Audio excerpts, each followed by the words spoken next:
Regine Velasquez, kinumpirma na ang pagre-retiro nito. Hindi pa tuluyang nagpapaalam sa showbiz si Regine Velasquez, pero kinumpirma na niya na unti-unti na siyang magre-retire, lalo na pagdating sa malalaking concert.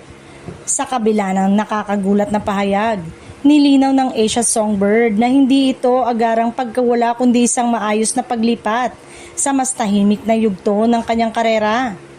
Sa panayam niya sa Billboard Philippines matapos tanggapin ang Woman of the Year Award 2026, ibinahagi ni Regine na may nakaplano siyang major concert sa Oktubre. Ang naturang concert ang magsisilbing huling malaking pagtatanghal niya bago siya tuluyang magbawas ng mga proyekto sa industriya. Ayon pa sa kanya, may ilan pa siyang commitments sa susunod na taon na nais niyang tapusin.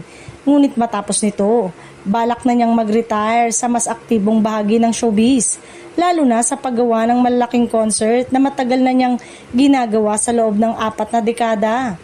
Ipinaliwanag din ni Regine na ang kanyang desisyon ay hindi nangangahulugan ng tuluyang pamamaalam. Sa halip, nais niyang magkaroon ng kalayaan sa pagpili ng mga proyektong gagawin. Yung mga bagay na tunay niyang kinagigiliwan at hindi dahil sa pressure na napasayal ang lahat ng tao.